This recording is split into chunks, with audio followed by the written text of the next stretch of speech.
Hi everyone! So the last few days have been extremely busy for me with doing some, really overdue work around the house to attending some family events. As you see here, I was in New Jersey, in Westfield, and also in Roselle Park. Not to mention attending some end-of-the-year ceremonies which at one point forced me to take the subway into the city.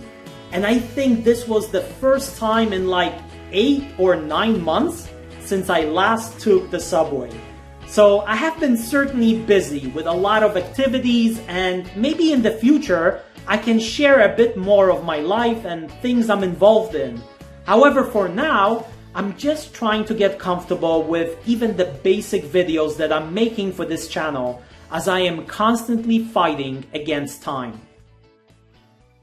And so every single week, I always try to put something new together.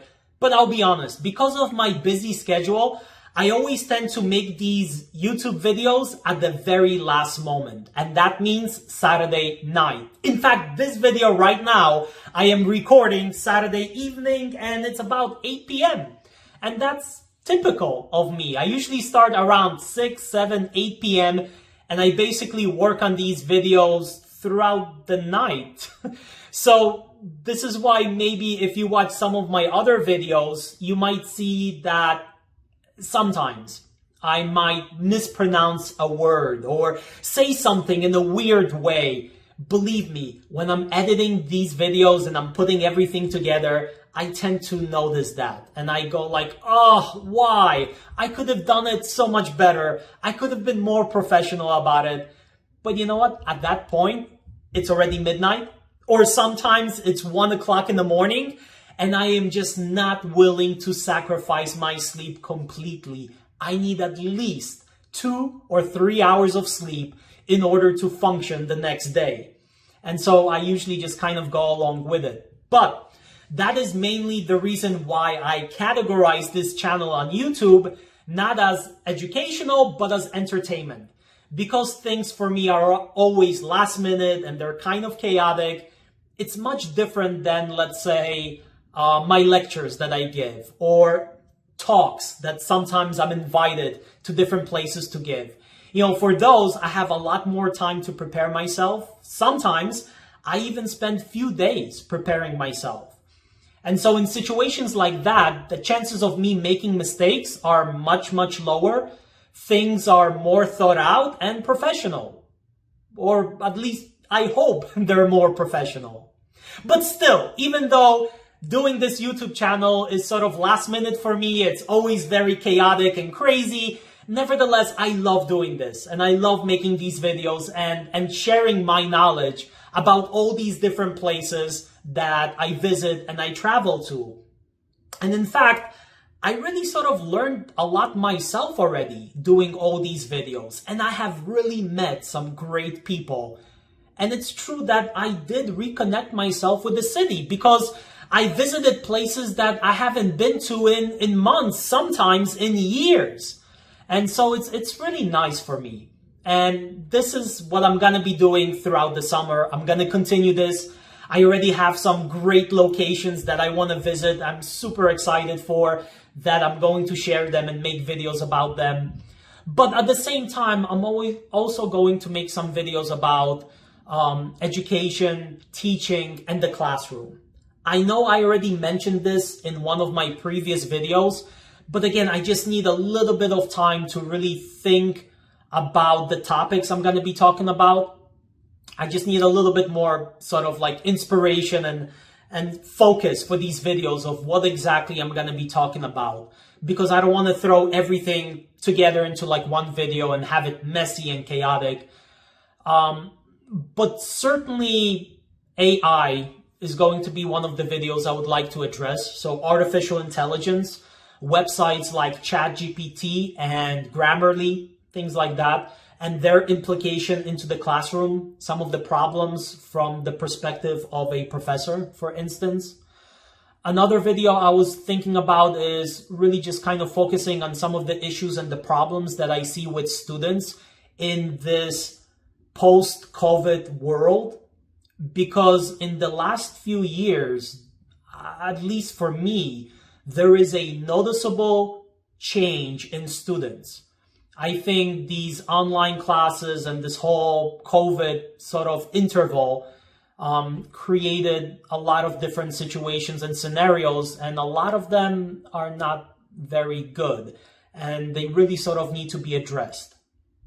So from my perspective, however, personally, I love to teach. I really do. I love to share knowledge and the things I know, hence one of the reasons why I'm doing this YouTube channel.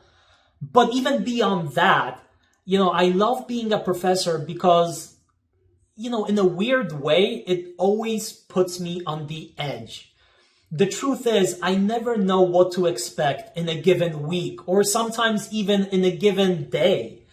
Even if you're teaching the same classes, then basically students always change. And so there's a new audience. You don't know what to expect there, and the questions they're going to give. And so every single semester, new classes, new students, there's change of classrooms, like physical classrooms. And so each one of these brings along its own new challenges and problems, and it always kind of keeps you guessing. It always keeps you on your toes, and I like that because it always keeps me alert and it challenges me. And I really sort of like the challenges, as you even see on this channel, that I'm always putting everything together at the last moment, and it's stressful and it's sort of adrenaline driven. And I think by now I am really, really sort of addicted to it. But the truth is, as maybe some of you know, working with people can be challenging. And in fact, many times it is challenging. So the same thing for teachers and professors. There are students that are very easygoing. They want to learn. They are motivated. They have goals that they want to achieve. And then there are other students that are more challenging to work with, or sometimes even sort of rebellious in a way.